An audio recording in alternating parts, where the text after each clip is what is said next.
शुरुआत के सीन में हमें एक मशहूर वकील लॉरेन मॉनरो को दिखाया जाता है। उसे एक केस दिया गया है जिसमें सिर्फ आरोपी का बचाव करने के लिए उसे $1 मिलियन ऑफर किया जाता है, लेकिन ईमानदार होने के कारण लॉरेन ये ऑफर मना कर देती है। वो कहती है कि उसकी अंतरात्मा उसे ऐसा करने नहीं देती। लॉरेन को एक ऐसी वकील माना जाता है जो पैसे से ज्यादा इंसाफ को अहमियत देती है। इसके बाद हम लॉरेन के छोटे भाई विलियम मॉनरो से मिलते हैं। विलियम एक पॉलिटिशियन है जो न्यूयॉर्क सिटी का मेयर बनने की ख्वाहिश रखता है। वहीं दूसरी तरफ लॉरेन के पिता आर्चर मॉनरो को दिखाया जाता है जो एक अमीर बिजनेसमैन है। वो सांस लेने में तकलीफ महसूस कर रहे होते हैं। किसी तरह वो अपनी कार में बैठते हैं, लेकिन घर जाते वक्त उनकी मौत हो जाती है। लॉरेन एक प्रेस कॉन्फ्रेंस में होती है, तभी एक न्यूज रिपोर्टर उसे उसके पिता की मौत की खबर देती है। ये खबर सुनकर लॉरेन सदमे में आ जाती है। अगले सीन में लॉरेन, विलियम, उनकी मां कैथरीन, लॉरेन के पति स्कॉट और उनकी बेटी क्लेयर को पिता की फ्यूनल में दिखाया जाता है। फ्यूनल के बाद लॉरेन और विलियम आपस में बातचीत करते हैं। विलियम कहता है कि उनके पिता लॉरेन पर गर्व करते थे। वो अपनी मां को उनके पास शिफ्ट करने की भी बात करते हैं। बाद में लॉरेन अपने पिता के ऑफिस जाती है। वो याद करती है कि कैसे उसके पिता उसे शतरंज खेलना सिखाते थे और इसे जिंदगी के खेल से जोड़ते थे।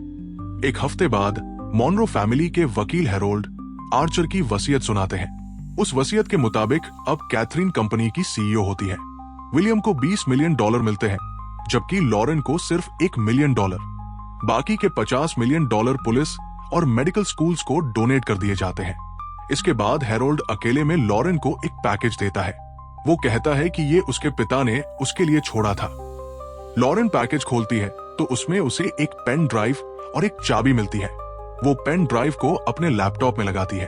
उसमें उसके पिता का एक वीडियो होता है जिसमें वो कहते हैं कि एक सच है जिसे लॉरेन को अपनी कब्र तक ले जाना होगा। वो माफी मांगते हैं कि वो ये बात जिंदगी में किसी को नहीं बता सके। वीडियो देखने के बाद लॉरेन सदमे में जंगल की तरफ जाती है। वहां उसे एक जगह लॉक किया हुआ एंट्रेंस मिलता है। वो चाबी से उसे खोलती है और नीचे जाने वाली सीढ़ियां दिखती है।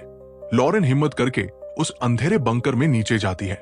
जब वो एक दरवाजा खोलती है तो वहां एक आदमी बंधा हुआ होता है। लॉरेन हिम्मत करके उसे चेक करती है, लेकिन वो अचानक हिलता है जिससे डर कर वो भाग जाती है। लॉरेन घर लौटती है और 911 कॉल करने का फैसला करती है, लेकिन उसी वक्त उसका भाई विलियम उसे रोक लेता है। वो कहता है कि उसे पैसे मिलने का बुरा लग रहा है और वो अपना हिस्सा लॉरेन को देना चाहता है, लेकिन लॉरेन मना कर देती है क्योंकि उसके लिए पैसे मायने नहीं रखते। रात को उसका पति स्कॉट उससे पूछता है कि क्या वो ठीक है। लॉरेन कहती है कि हाँ वो ठीक है, लेकिन उसे थोड़ा अकेला रहना है। वो स्कॉट और क्लेयर को वापस भेज देती है। इसके बाद वो अपने बचपन की एक फोटो देखती है जिसमें वो अपने पिता के साथ है। ये फोटो देखकर उसे एक बहस याद आती है जो उसने अपने पिता से की थी। उसमें उसके पिता ने उसे अपने अमीर दोस्तों को कोर्ट में रिप्रेजेंट करने को कहा था, लेकिन लॉरेन ने मना कर दिया क्योंकि वो क्रिमिनल्स का बचाव नहीं करती। अगली सुबह लॉरेन फिर से उस बंकर में जाती है।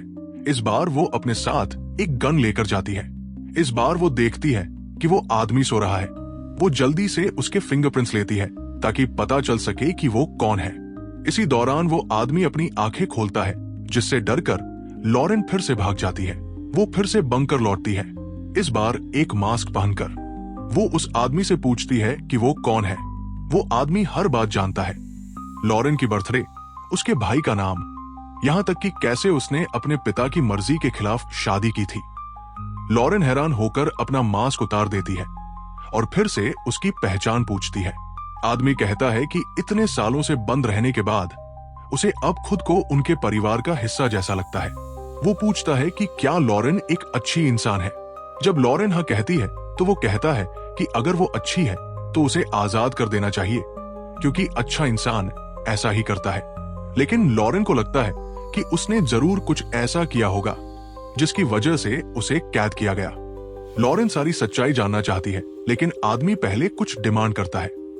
एक juicy steak, potatoes, caesar salad, gold water cigarettes और 30 साल पुरानी स्कॉच की एक बोतल।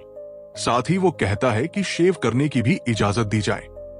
लॉरेन उसे धमकाती है कि वो उसे सड़ने के लिए छोड़ देगी। लेकिन आदमी को कोई फर्क नहीं पड़ता। वो कहता है कि उसकी अंतरात्मा उसे ऐसा करने नहीं देगी। ये जानकर कि आदमी अब उसके ऊपर भारी पड़ रहा है, लॉरेन उसकी मांगे मान लेती है। वो उसे एक रेजर देती है और फिर वहां से चली जाती है। घर पहुंचकर लॉरेन अपने डिटेक्टिव दोस्त अमेलो को फिंगरप्रिंट्स भेजती है। वो कहती है कि जितनी जल्दी हो सके उसकी पहचान निकाली जाए। इसके बाद वो उस आदमी की डिमांड की हुई सारी चीजें खरीदकर फिर से बंकर लौटती है। कई सालों बाद उसे आखिरकार अच्छा खाना मिलता है और वो खुशी के आंसुओं के साथ उसे खाता है। लॉरेन उसे एक चॉकलेट बार भी देती है, जिससे वो और भी इमोशन हो जाता है। वो बताता है कि उसके पिता आर्चर उसे हर साल एक बार चॉकलेट लाकर देते थे, एक स्क्वायर पीस खाने को देते थे और बाकी शेल्फ पर रखकर उसका मजाक उड़ाते थे। पेट भरने के बाद वो अपना नाम बताता है, मॉर्गन वार्नर। फिर वो अपनी कहानी बताने लगता है। उसके मुताबिक वो आर्चर से 30 साल पहले मिला था और जल्दी ही दोनों दोस्त बन गए। दोनों में 3 कॉमन कमजोरियां थी, जुआ, अहंकार और औरतें। दोनों बिजनेस पार्टनर बन गए। एक रात दोनों ने ड्रिंक्स ली और घर जाते वक्त आर्चर ने एक पेडेस्ट्रियन को टक्कर मार दी, जिससे उसकी मौके पर मौत हो गई। मॉर्गन पुलिस को बुलाना चाहता था, लेकिन आर्चर ने कहा, अगर बॉडी नहीं है तो क्राइम नहीं है। आर्चर ने बॉडी को दफना दिया। जब मॉर्गन ने इसका विरोध किया तो आर्चर ने उस पर हमला किया और उसे बंकर में कैद कर दिया। उसे डर था कि मॉर्गन पुलिस को सब बता देगा। इसके अलावा मॉर्गन बताता है कि आर्चर का सोफिया नाम की एक औरत के साथ अफेयर था। सोफिया वो थी जो कैथरीन कभी नहीं बन सकी, इसलिए आर्चर उसे जिप्सी रोज कहकर बुलाता था। लॉरेन को इस पर यकीन नहीं होता। तब मॉर्गन उसे सोफिया का पता देता है और कहता है खुद जाकर पता कर लो। वो हेरोल्ड से भी पूछने को कहता है, क्योंकि उसके पास सबका रिकॉर्ड होता है। लॉरेन को यह सब बहुत भारी लग रहा होता है, लेकिन वो खुद को संभालती है। वो अमेलों को कॉल करके कहती है कि एक आदमी है, मॉर्गन वार्नर, उसके बारे में सारी जानकारी निकालो। फिर वो दिए गए पते पर जाती है और सोफिया से मिलती है। लॉरेन पूछती है कि वो उसके पिता से कैसे मिली थी। सोफिया बताती है कि एक पोकर गेम के बाद। बातचीत के दौरान लॉरेन एक लड़के की फोटो देखती है और उसके बारे में पूछती है। सोफिया बताती है कि वो उसका बेटा है एलेक्स और लॉरेन का सौतेला भाई। ये सुनकर लॉरेन को बहुत बड़ा झटका लगता है। वो रोते हुए बाहर चली जाती है। इसके बाद वो हेरोल्ड से मिलने जाती है और उस पर गुस्सा निकालती है कि इतनी बड़ी बात उसने परिवार से क्यों छुपाई। हेरोल्ड जवाब देता है कि ये उसकी जिम्मेदारी थी कि वो प्राइवेट जानकारी बाहर ना निकाले। लॉरेन पूछती है कि क्या और कुछ छुपा हुआ है। हेरोल्ड कहता है कि और कुछ ऐसा नहीं है जो उसे नुकसान पहुंचा सके, लेकिन वो ये भी कहता है कि बाकी बातों को वो अब भी सीक्रेट रखेगा। इसलिए वो लॉरेन को सलाह देता है कि वो इसे भूल जाए। बाद में लॉरेन अपनी मां से मिलने जाती है, जो विलियम के इलेक्शन कैंपेन की तैयारी कर रही होती है। लॉरेन पूछती है कि क्या उसने कभी मॉर्गन वार्नर का नाम सुना है, लेकिन उसकी मां को कुछ याद नहीं आता। थोड़ी देर बाद विलियम कमरे में आता है और उसका चेहरा थोड़ा टेंशन में दिखता है। जब लॉरेन पूछती है तो वो कहता है कि कुछ पॉल्स में वो पीछे चल रहा है, इसलिए वो चाहता है कि लॉरेन उसके रैली में आए, क्योंकि उसकी ईमानदारी की एक अलग पहचान है। उसी रात लॉरेन फिर से बंकर जाती है ताकि और सच जान सके। वो पूछती है कि उस पेडेस्ट्रियन की बॉडी कहां दफनाई गई थी। मॉर्गन एक डील करता है, अगर वो उसे बाहर ले जाएगी तो वो बॉडी का लोकेशन बताएगा। लॉरेन मजबूरी में ये डील मान लेती है और उसे बाहर ले जाती है। मॉर्गन बहुत इमोशन हो जाता है, क्योंकि वो इतने सालों बाद बंकर से बाहर निकल रहा होता है। तभी लॉरेन को उसके पति स्कॉट का कॉल आता है। वो पूछता है कि वो कहाँ है। लॉरेन बस माफी मांगती है और फोन काट देती है। वो कहती है कि जल्दी सब ठीक कर देगी। वो गाड़ी चलाकर मॉर्गन द्वारा बताए गए रास्ते पर जाती है। थोड़ी देर बाद दोनों उस जगह पहुंचते हैं जहां मॉर्गन इशारा करता है कि बॉडी दफन है। लॉरेन खुदाई शुरू करती है और मॉर्गन एक साइड बैठकर सिगरेट पीता है। थोड़ी ही देर में लॉरेन को एक ह्यूमन स्कल मिलता है। उसे यकीन हो जाता है कि मॉर्गन जो कह रहा था वो सच था। वो कुछ समझ नहीं पाती, इसलिए वो उस बॉडी को वापस मिट्टी में छुपा देती है और मॉर्गन को दोबारा बंकर में ले जाती है। लॉरेन कहती है कि वो फिर से कॉलर पहन ले, लेकिन मॉर्गन उसे मिन्नत करता है कि वो उसके साथ विश्वासघात न करे। वो कहता है कि एक ऑनेस्ट लॉयर होते हुए लॉरेन को अपने पिता जैसी क्रूरता नहीं दिखानी चाहिए। मॉर्गन अपना दर्द जाहिर करता है कि वो अपनी मां को आखिरी बार उनके फ्यूनरल में भी नहीं देख सका। वो गिड़गिड़ाता है कि लॉरेन उसे आजाद कर दे, क्योंकि उसके पास अब बहुत कम समय बचा है। वो वादा करता है कि वो कभी दोबारा उनके जीवन में नहीं आएगा, कोई नुकसान नहीं पहुंचाएगा। लॉरेन उसकी लंबी बातें सुनने के बाद भी माफी मांगती है और आंखों में आंसू लेकर वहां से चली जाती है। अगले दिन वो अपने भाई विलियम के ऑफिस जाती है और उससे सलाह मांगती है। वो कहती है कि ये उसके एक केस के लिए है। वो पूछती है, अगर कोई आदमी सारे राज जानता हो और खतरा बन सकता हो तो क्या करना चाहिए। विलियम जवाब देता है, या तो उसकी बॉडी को नदी में फेंक दो या कुछ गुंडों को पैसे देकर उसे गायब करवा दो। लॉरेन ये सुनकर सोच में पड़ जाती है। थोड़ी देर बाद वो एक बैग लेकर बंकर जाती है। वो मॉर्गन से वादा लेने को कहती है कि वो हमेशा के लिए गायब हो जाएगा। मॉर्गन कहता है कि वो इस नर्क में उतने सालों से फंसा है जितनी उम्र लॉरेन की है। वो वादा करता है कि एक बार आजाद होने के बाद वो पीछे मुड़कर नहीं देखेगा। लॉरेन तैयार हो जाती है। वो कहती है कि पहले खुद को साफ कर लो, आज रात तुम्हें रिहा किया जाएगा। फिर वो हैरोल्ड से मिलती है और कहती है कि $1 मिलियन और एक प्राइवेट जेट का इंतजाम करे। हैरोल्ड वजह पूछता है, लेकिन लॉरेन कुछ नहीं बताती। अगले सीन में मॉर्गन बाहर निकलने को तैयार होता है। लॉरेन उससे पूछती है कि क्या उसके पिता ने उसके बारे में कुछ कहा था। मॉर्गन बताता है कि आर्चर उससे बहुत गर्व करता था, लेकिन उसे ये पसंद नहीं था कि लॉरेन उसके दोस्तों के खिलाफ जाती थी। मॉर्गन फिर एक और राज खोलता है। वो बताता है कि विलियम ने यूनियन लीडर्स को रिश्वत दी थी। लॉरेन चौंक जाती है और तुरंत विलियम से सवाल करती है।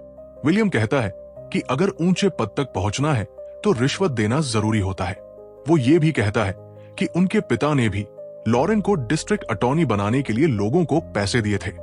लॉरेन ये सब सुनकर खुद को रोक नहीं पाती। वो उसे एक थप्पड़ मारती है और गुस्से में वहां से निकल जाती है। वो चेतावनी देती है कि दोबारा उससे झूठ न बोले। आखिरकार मॉर्गन बंकर छोड़ देता है। वो जाते वक्त एक शतरंज का मोहरा अपने साथ लेता है। जैसे ही वो बाहर निकलता है, वो ताजी हवा में सांस लेता है और आजादी महसूस करता है। लॉरेन उसे जेट तक ड्राइव करके लेकर जाती है। वहां हैरोल्ड उसे नए आईडी कार्ड्स और अकाउंट में ट्रांसफर किए गए पैसों की जानकारी देता है। हैरोल्ड और मॉर्गन जेट में सवार हो जाते हैं। लॉरेन वापस बंकर आती है और उसे साफ करने लगती है। तभी उसे बिस्तर के नीचे एक जहर की शीशी मिलती है, लेकिन वो कोई रिएक्शन नहीं देती। मानती है कि अब सब कुछ खत्म हो चुका है। उधर अमेलो को मॉर्गन की असली फाइल मिलती है। वो लॉरेन के घर पहुंचा देता है। अगले सीन में कैथरीन घर लौटती है और लॉरेन का भेजा हुआ पैकेज खोलती है। तभी लॉरेन अंदर आती है और पूछती है कि वो उसके काम को क्यों देख रही है। कैथरीन डरते हुए पूछती है, कार्सन की ये फोटो क्यों है।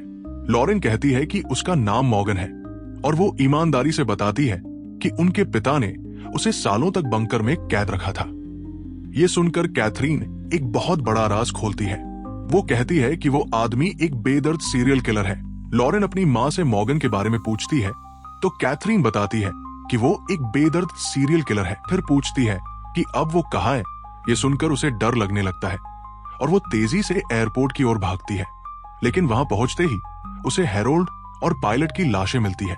लॉरेन को फौरन एहसास हो जाता है कि अब मॉर्गन उसकी माँ के पीछे है। वो तेजी से घर लौटती है, लेकिन तब तक कैथरीन गायब हो चुकी होती है। कुछ देर बाद लॉरेन को बंकर का दरवाजा खुला हुआ दिखाई देता है। वो अंदर जाती है और अपनी माँ को बेहोश हालत में पाती है। जब वो कैथरीन को होश में लाने की कोशिश करती है, तभी पीछे से मॉर्गन आता है और लाइट बंद कर देता है। वो लॉरेन पर हमला करता है और उसे बेहोश कर देता है। जब लॉरेन को होश आता है, वो खुद को बंधा हुआ पाती है। मॉर्गन तब सच्चाई बताता है, वो जहर उसी ने आर्चर को दिया था, जिससे उसकी मौत हुई। फिर वो असली कहानी बताता है। उस रात उसने कैथरीन को एक गोली दी और जबरदस्ती की। उसी समय आर्चर वहां अपनी पत्नी की मदद के लिए पहुंचा और मॉर्गन को खींचकर बंकर की ओर ले गया। रास्ते में मॉर्गन ने जानबूझकर ध्यान भटकाया, जिससे वे एक पेडेस्ट्रियन से टकरा गए। असलियत यह है कि मॉर्गन ने खुद उस पेडेस्ट्रियन की बॉडी दफनाई थी, जबकि आर्चर मना कर रहा था। बाद में मॉर्गन ने आर्चर पर सारे इल्जाम डालने की कोशिश की, जिससे गुस्से में आर्चर ने उसे बेहोश किया और बंकर में बंद कर दिया। लॉरेन उसे समझाने की कोशिश करती है कि वो उसके लिए न्याय दिलाने में मदद करेगी, लेकिन मॉर्गन कहता है कि वो सौदे नहीं करता। अब वो चाहता है कि लॉरेन और उसकी मां उसी तरह सड़े जैसे वो 30 साल तक सड़ा है। वो ये भी बताता है कि अब वो पूरे परिवार को बर्बाद करेगा और सारे राजों का इस्तेमाल करके उनके लेगेसी को मिटा देगा। तभी कैथरीन को होश आता है। वो गुस्से में कहती है कि उसे मॉर्गन को खुद ही मार देना चाहिए था। मॉर्गन उसे थप्पड़ मार देता है। लॉरेन अब अपनी रणनीति बदलती है। वो उसे पागल और बेकार इंसान कहकर उकसाती है। मॉर्गन गुस्से में उसे दीवार से पटक देता है। इसी क्षण वो चौंकाने वाला सच सामने आता है। मॉर्गन कहता है कि वही लॉरेन का असली बाप है। लॉरेन ये सुनकर स्तब्ध रह जाती है। उसी वक्त कैथरीन किसी तरह पिस्तौल उठा लेती है और मॉर्गन को सिर में गोली मार देती है। फिल्म का अंत इस दृश्य से होता है जहां मां और बेटी मिलकर बंकर में पेट्रोल डालती है, उसे आग लगाती है और उस अंधेरे गंदी सच्चाई से भरे अतीत को जलते हुए देखती है। अगर मूवी पसंद आई हो तो सब्सक्राइब जरूर करना और सपोर्ट बनाए रखना। कमेंट में बताओ कि फिल्म कैसी लगी और अगली कौन सी मूवी देखना चाहोगे वो भी सजेस्ट करना।